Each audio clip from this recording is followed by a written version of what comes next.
Hello and welcome back to EVSwap. I'm Jimmy and I'm a car enthusiast. I love cars of all types, but here at EVSwap I take cars that are gas and make them electric. Okay, some big updates this week.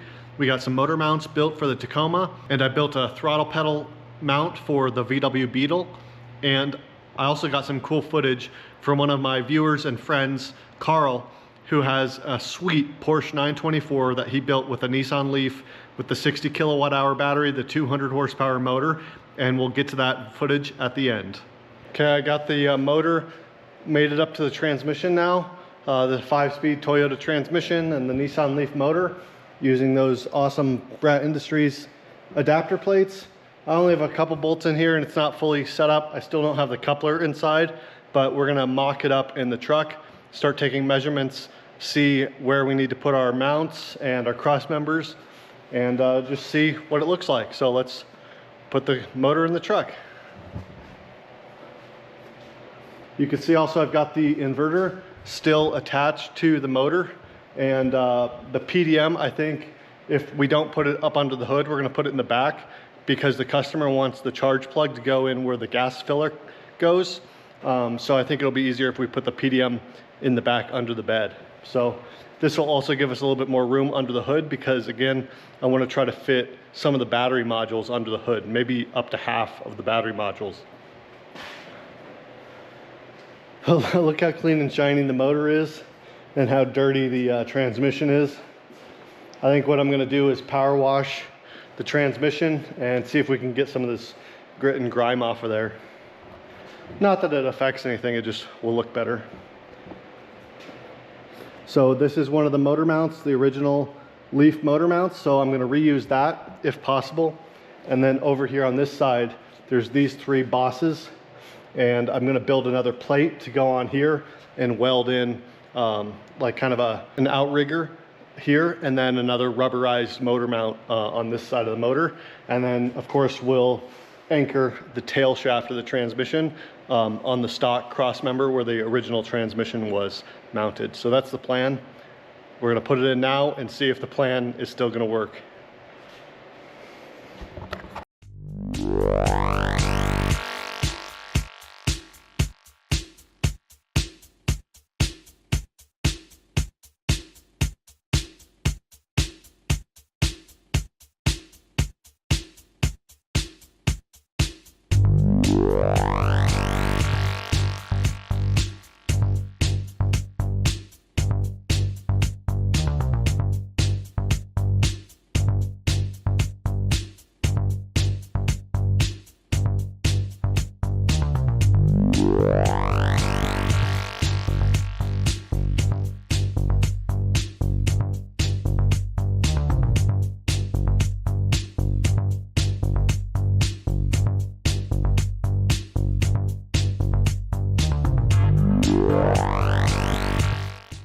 All right, we got the motor in there. I'm pretty happy with where it's sitting.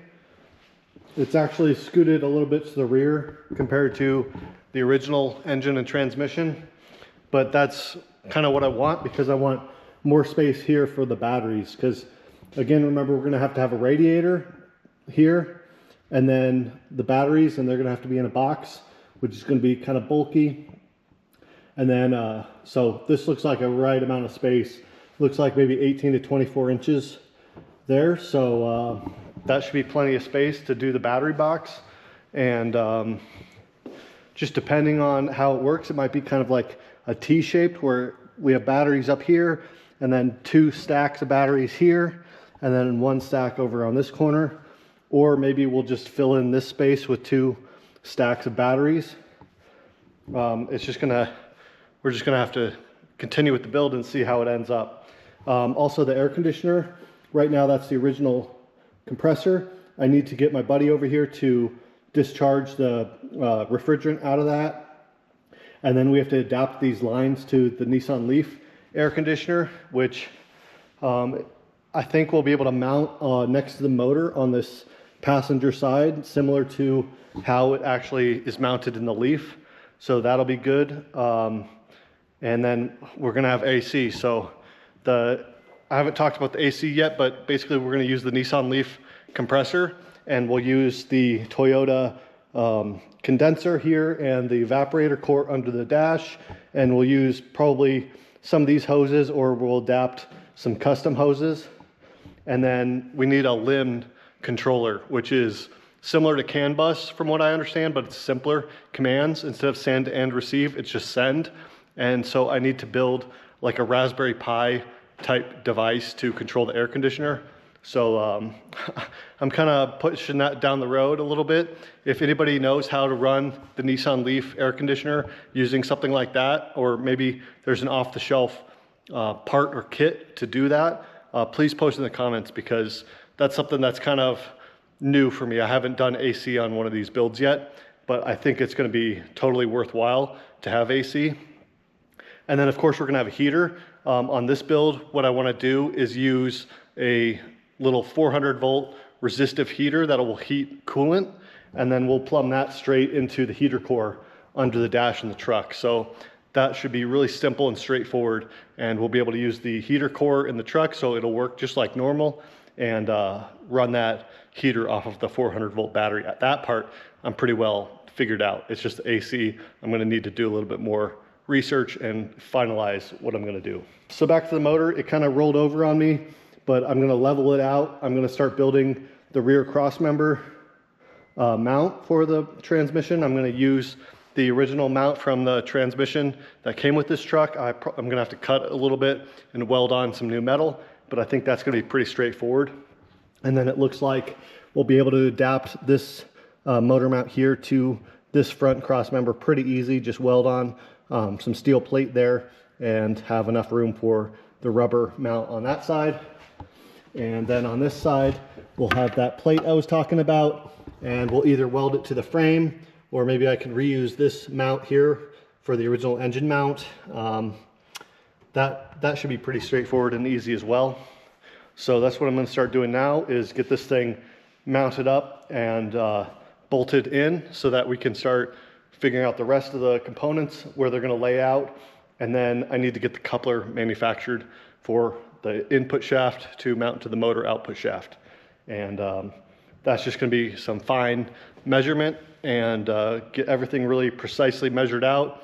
And we'll get a clutch for the transmission, and we'll get rid of the disc, and I'll just have the center spline section of the clutch, and I'll take that to my machinist buddy Adam, and he'll turn it down on the lathe and then weld it to the coupler, and that should be awesome. That's how I've done it on the Land Cruiser and the Frontier build. So that part should be easy as well. And it does look like we have enough space to put the PDM on top of the inverter here. It might be a little close with the heater hoses and things. So, but like I said, I think I'm gonna put the PDM in the back anyway. So I'm just gonna push ahead with the build like it is now. So this is kind of where the motor's gonna sit. I need to make sure it's really centered up in the transmission tunnel so that it's a straight shot back to the rear axle, just to help with vibrations and make sure it's running nice and smooth and straight. And so that's gonna be a little bit of fiddling with the tape measure and the laser, and just get everything perfectly dialed in. So I guess I'm gonna go ahead and start welding, and I'll show you what I come up with. I got the transmission mounted here. So I did this kind of X-brace here to the stock crossmember mount, and that's all looking good. You can see my laser line that I've got, which is well, it was centered. It was centered on the center of the transmission and the crossmember, and then I centered it back here on the diff so that everything is perfectly in line. And I got the motor is level side to side, and it's level front to back. So I've got it blocked up with some wood here. So the next step is I need to mount the motor mount here on the front. Now that I look at it from underneath, I'm thinking I might pull this aluminum mount off the motor and do something lower, just so I have more room up above. I think that's probably a winning strategy. And then we'll be able to mount off of these bosses over to the frame over here.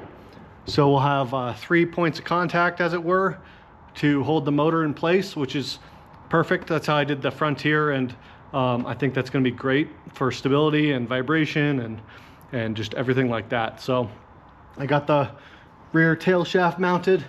I think that's the hardest part, because everything really depends on this being nice and straight and level and all that. So it's got this rubberized mount here, the stock mount, and other than that, this is kind of where the motor is going to live. Let me lower the truck down and we'll take a look from above. All right, so looking at it from above, you can see how small that motor actually is. We've got tons of room in the engine bay now. Really happy with all this space here that we can put the battery, or at least part of the battery. And I got the motor pushed back as close as I could to the firewall without actually touching. So that's really great. Yeah, it just looks awesome in there. So small and compact with the inverter on top of the motor there. So really happy with how it turned out. I'll get the rest of the motor mounts all finished up and then we'll start moving on to the rest of the build. So the motor's definitely gonna have to come out again. I need to remove it so I can design my coupler, and then I'll finalize the motor install after that. But so far, so good. Really pleased with how it's coming together. All right, I got the mounts pretty much finalized. So I've got this plate here on the front of the motor. I use these little steel spacers to space it out the right distance, and then the original bolts to bolt it back to the motor. And then I have the original Nissan Leaf motor mount here on this side with some outriggers off the frame to hold it in place, and a nice beefy chunk of angle to hold it there. And then similarly, I have a plate here on this side of the motor bolted up, and a nice chunk of angle steel here to the top of the mount. This is another one of the mounts out of the Nissan Leaf. And then I have this vertical post on this little mount here, and then another outrigger mount there to the frame. So that's the 3 drivetrain mounts pretty much done. I have to pull them off and do a little bit of final welding on some of the edges, and then I'll clean them up and paint them, and then get them back in there, and that'll be the motor mounts done. I think it's great to be able to reuse the Nissan Leaf motor mounts because they're tuned for the vibrations of the Leaf motor versus like an internal combustion engine. So I think that's going to be nice and smooth. And then obviously they're fit for purpose. They were designed to hold this motor. So really happy with how that came out. And I tried to get them as low as possible, especially this one, down low, so that I still have space all up here for the batteries and the radiator and the cooling pump and all that stuff that still has to go in here. So trying to maximize the space available and also having something really strong and secure that'll last for years and years without an issue. So really happy with how these are coming out. So yeah, I guess my next step is I have to pull these off, do some final welding on them, a couple coats of paint to protect them, and then put them back in there and mount them. And then hopefully I can just put it all back in, bolt it down, and it's good to go. When I did this, I used my level, and I used these bosses on the front of the motor here, so you can see it's perfectly level side to side, and also front to back, perfectly level. And also the frame is perfectly level here on my lift, front to back and side to side. So I just matched the motor and the transmission and made sure they're level with the vehicle. I mean, that's not 100% necessary, I don't think, but I think it's just best practice. And then that way the transmission is vertical, so it's designed to be run how it was manufactured, and we know the Leaf motor stack is vertical and good to go. So really happy with how this is coming out. I think it's going to be really tough and strong, and hopefully the vibrations will be nice and low and it'll be smooth, and we'll be able to put the power to the pavement. This is what the mounts look like from the top. So the front mount here, look how low it is. So we've got all this space here for the batteries still, and that mount there tucked into the corner nicely. And then the motor, you can see how low the motor and the inverter are down. And then we have more space on top to put any other things. I know that we're going to need a fuse box. Actually, probably put that over here in one of the corners. This is where the original 12-volt battery was going, but depending on how we do the battery box, we might want to move the 12-volt battery off to one of the back corners, or I mean, it would even fit on top of the inverter there, or even next to it. Also, we're going to need to install a radiator. We don't need a full-size radiator.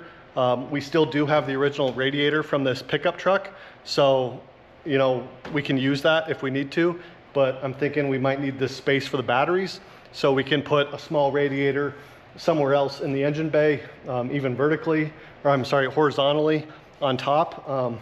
Just lots of ways to go about it. So just trying to set myself up for success by getting the motor nice and low, as far back as I could get it to the firewall, and have these mounts nice and low versus being up in the way. So really happy with how this is coming together.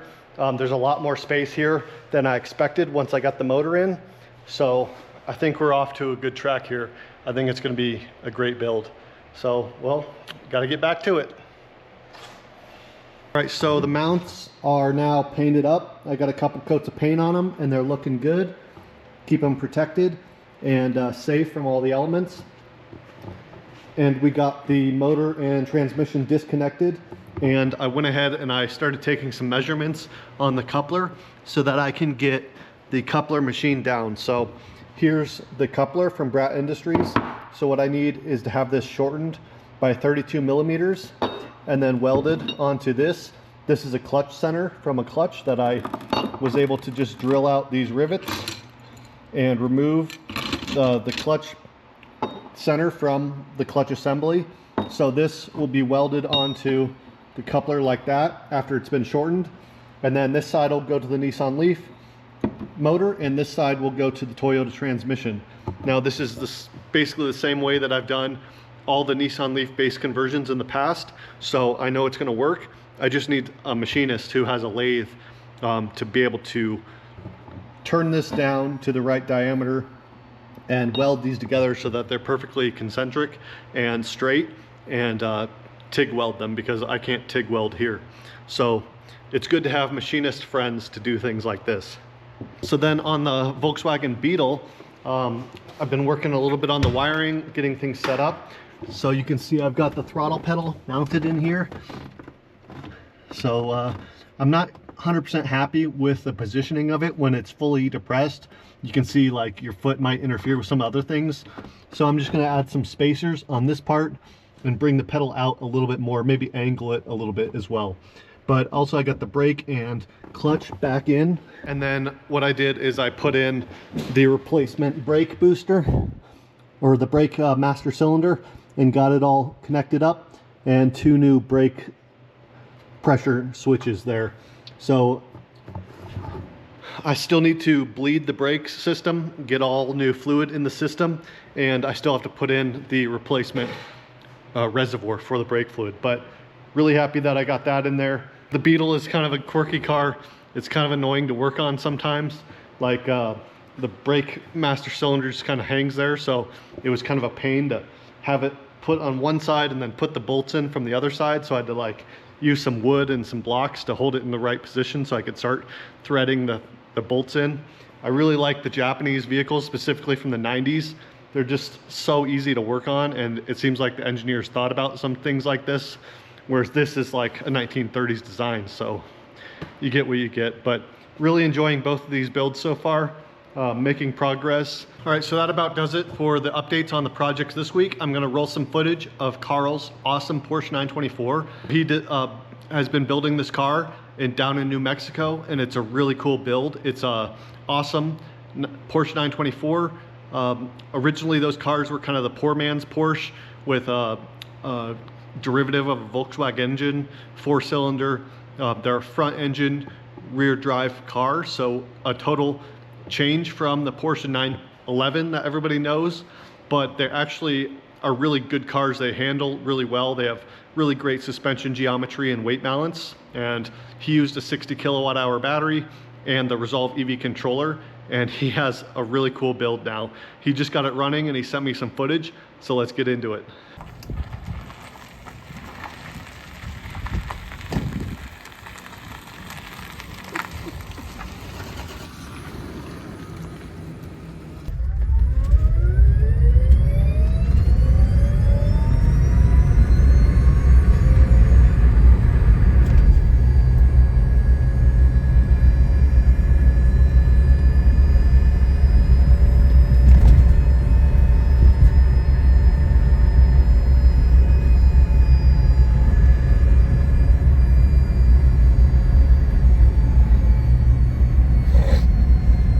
Alright, here's my first video of the 1988 Porsche 924S that I converted to electric using the Nissan Leaf drive system out of a 2023 Nissan Leaf SV Plus. So it's got the big motor and the big battery in it. So anyhow, we finally got her on the road with a lot of help from Jimmy at EVSwap.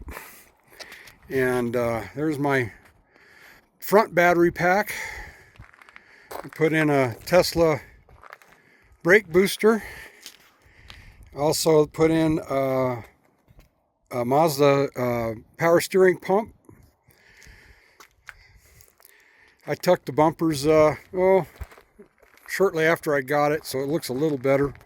Still have plans for better suspension and rims and things, but not too bad for a 36-year-old car. I did have to give up the back seat because I had to put a second battery pack back here. The modules definitely don't break down like the 30 and 40 kilowatt hour packs, so I was kind of stuck size-wise with this. I have most things are tucked underneath the back there. I do have CHAdeMO charging in the future, and yeah, car's not too bad. I will need paint eventually. Charging port here, but yeah, that's kind of the wrap. It's taken about a year or so, a little over to get it. I didn't even get the Nissan Leaf until like first quarter last year, I guess. So anyhow, so far so good. It's been kind of fun to drive. We'll try to get a video of that.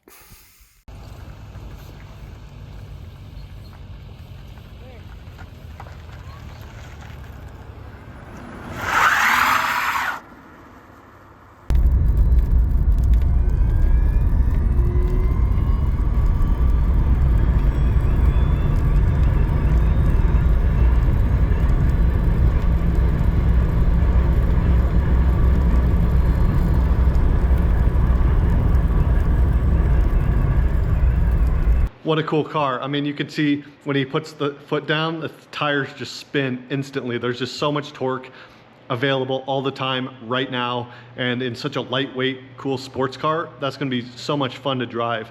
So he's going to do some suspension upgrades, get some aftermarket suspension, and he's gonna upgrade his tires. He's already working on that now. So any more updates on the Porsche, and you'll see him here on the channel. But thanks again for watching. If you've got a cool EV conversion that you want to show off on the channel, maybe you don't want your own YouTube channel or something, you can always contact me and I'll put it up. I love seeing other builds that people have and helping people with their conversions. Karl's asked me a ton of questions, and I've also learned a lot of things from Karl's build that I've been able to accumulate and then share that knowledge. So really cool to have such a great community of EV enthusiasts who want to get their hands dirty, building their own car, building something unique. And I can't wait to get a sports car like that here in my shop. A sports car EV conversion is kind of, I've said it before, that's where my heart is. I love sports cars, and I would love to build a cool EV sports car. So again, thank you for watching. Subscribe if you're not, share the video with your friends and families. We just passed 3,800 subscribers, which is so cool. About a year ago, I think I had maybe half of that. So the channel is definitely growing, and it's just great to have such a great community. Really great comments. Everybody's in the comment section. I love to see all the input, the questions, the comments people have. And if you have something that you think you might want to tell me, put it down in the comments, because I do read them all. I try to reply to as many as I can. But sometimes I just don't have something great to say, or the comment speaks for itself, but I do read all of them. So thanks again.